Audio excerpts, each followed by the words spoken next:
ദിവ്യാത്മാക്കൾക്കെല്ലാം വിനീതമായ നമസ്കാരം. ജനിച്ച നാൾ മുതൽ ഓരോ മനുഷ്യനും സുഖത്തെയാണ് തേടി അലയുന്നത്. ലോകത്തിലെ ഒരു പദാർത്ഥത്തിലും സുഖമില്ലെന്ന് അനുഭവപ്പെട്ടാൽ നിരാശരും ദുഃഖിതരുമാകുന്നു. സുഖം തരും എന്ന് കരുതി ഒരു വസ്തുവിനെ സംഭരിച്ചു അത് സംരക്ഷിക്കാൻ അതിലേറെ ദുഃഖം. അത് നഷ്ടപ്പെട്ടാലോ എന്ന പേടി. എന്നാൽ യഥാർത്ഥമായ സുഖം അന്തര്യാമിയായി വർത്തിക്കുന്ന ആ പരമചൈതന്യമാണെന്ന് അവസാനത്തിലേ മനസ്സിലാവും. പിന്നീടാണെങ്കിൽ അതിനെ പ്രാപിക്കാനുള്ള സമയവുമില്ല. ശരീരം ഒന്നിനും പറ്റാതെയായി നിരാശരും ദുഃഖിതരും മാത്രമാണ് അപ്പോൾ അനുഭവമാവുക. അന്തര്യാമിയായിട്ടു സ്ഥിതി ചെയ്യും സുഖത്തിനെ കണ്ടെത്താനായി കഴിഞ്ഞാലോ പരമാനന്ദമായിടും. നാം അന്വേഷിക്കുന്ന ആ പരമമായ സുഖം അന്തര്യാമിയായിട്ടു സ്ഥിതി ചെയ്യും സുഖത്തിനെ, നമ്മുടെ അകത്ത് അന്തര്യാമിയായി ശരീരത്തെ മുഴുവൻ നിലനിർത്തിക്കൊണ്ടിരിക്കുന്ന, പരിണാമത്തിന് വിധേയമാക്കിക്കൊണ്ടിരിക്കുന്ന, ശരീരത്തെ നിലനിർത്തുന്ന, ശരീരത്തിൻ്റെ ജനനത്തിനും പരിണാമത്തിനും ഇതിൻ്റെ മരണത്തിനും കാരണമായി വർത്തിക്കുന്ന ആ പരമാനന്ദ സ്വരൂപിയായിരിക്കുന്ന സർവീശ്വരൻ ഓരോരുത്തരുടെയും അന്തര്യാമിയായിട്ടാണ് ഇരിക്കുന്നത്. അതിനെയാണ് നാം ഈശ്വരൻ എന്ന് പറയുന്നത്. പക്ഷേ ഈശ്വരൻ എന്ന സങ്കല്പം നമ്മൾക്കിതൊന്നുമല്ല. അത് മറ്റേതോ ലോകത്തിരിക്കുന്നു, എന്നിട്ട് അവിടെ ഇരുന്നു കൊണ്ട് ഇവിടെ നിയന്ത്രിക്കുന്നു. പിന്നെ ഗുരുവായൂർ അതുപോലെ ക്ഷേത്രങ്ങളിൽ ആരാധനാലയങ്ങളിൽ മാത്രം ഒതുങ്ങി നിൽക്കുന്ന, പൂജ കൊണ്ട് തൃപ്തിപ്പെട്ട് നിൽക്കുന്ന ഒരു ശക്തിയായിട്ടാണ് ഈശ്വരൻ എന്ന് കേൾക്കുമ്പോൾ എല്ലാ മനുഷ്യരും ധരിച്ചിരിക്കുന്നത്. പക്ഷേ അത് അപ്രകാരം ഇരിക്കട്ടെ, അത് തെറ്റല്ല, അത് ശരി തന്നെയാണ്. പക്ഷേ അത് മാത്രമല്ല, അതിനപ്പുറവും കൂടിയാണ് എന്ന പരമസത്യം നമ്മൾ മനസ്സിലാക്കണം. ക്ഷേത്രത്തിലെങ്കിലും ഉണ്ടെന്ന് ധരിക്കുമ്പോൾ അതിനെ അന്വേഷിക്കാനുള്ള ഒരു വഴി തുറക്കുകയാണ്.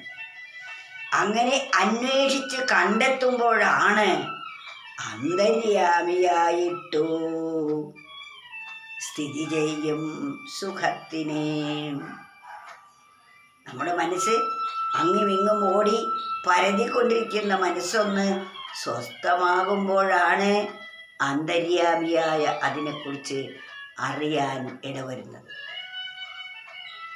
ആദ്യം ശ്രവണത്തിലൂടെ അതിൻ്റെ മഹിമയെക്കുറിച്ച് അറിയുന്ന ആളുകൾ പറയുന്ന അറിവിനെക്കുറിച്ച് നാം ബോധിക്കുകയും പിന്നീട് അതിനായി നാം പരിശ്രമിക്കുകയും ചെയ്യുമ്പോൾ നമുക്കും അത് അനുഭവവേദ്യമാകും. ശ്രവണം, കീർത്തനം, അതുപോലെ ശ്രവണം, മനനം, നിധിധ്യാസം. നമ്മൾ ശ്രവിക്കണം ആദ്യം ആ പരമാത്മാവിനെക്കുറിച്ച്, ആത്മസ്വരൂപത്തെക്കുറിച്ച് ആദ്യം കേട്ട് മനസ്സിലാക്കുക. പിന്നീട് ആ പറയുന്നതിൽ വിശ്വാസം ഉറപ്പിക്കുക. പിന്നീടത് കേട്ടു, അതിൽ വിശ്വാസമില്ലെങ്കിൽ ആ കേൾവി കൊണ്ടൊരു പ്രയോജനവുമില്ല. ആദ്യം വിശ്വാസമാണ് വേണ്ടത്. ആ കേട്ടതിനെ മനനം ചെയ്തുറപ്പിച്ച് അതിനനുസരിച്ച് ജീവിക്കുക കൂടി ചെയ്യുമ്പോൾ നമുക്ക് ആ തലത്തിലേക്ക് എത്തിച്ചേരാൻ സാധിക്കുന്നതാണ്. അന്തര്യാമിയായിട്ടു സ്ഥിതി ചെയ്യും സുഖത്തിനെ കണ്ടെത്താനായി കഴിഞ്ഞാലോ പരമാനന്ദമായിടും. അന്തര്യാമിയായിട്ടിരിക്കുന്ന അതിനെ നാം പുറം ലോകത്ത് എവിടെ തിരഞ്ഞാലും കണ്ടെത്താൻ സാധിക്കുകയില്ല. അതാണ് നമ്മെ നടത്തുന്നതും ഇരുത്തുന്നതും ഉറക്കുന്നതും ഉണർത്തുന്നതും ഊട്ടുന്നതും ഉണ്ടതിനെയും ദഹിപ്പിക്കുന്നതും പുറന്തള്ളുന്നതും എല്ലാം തന്നെ. ശരീരത്തെ ജീർണിപ്പിക്കുന്നതും അത് തന്നെയാണ്. ഓരോ സ്വരൂപത്തിൽ വന്ന് ഓരോ പ്രവർത്തികൾ ഇവിടെ ചെയ്യുന്നു. ഇത്തരത്തിൽ വേണം അതിനെക്കുറിച്ച് നാം മനസ്സിലാക്കാൻ. അപ്പോൾ നാം നടക്കുന്നതും കേൾക്കുന്നതും കാണുന്നതും എല്ലാം അതിൻ്റെ സാന്നിധ്യം ഒന്നുകൊണ്ടാണ്.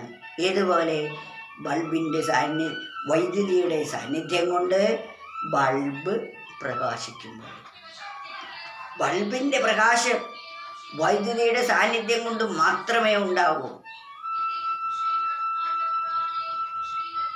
ബൾബില്ലെങ്കിൽ പ്രകാശവും നമുക്ക് അനുഭവമാവില്ല, വൈദ്യുതി ഇല്ലെങ്കിൽ ഒട്ടുമില്ല.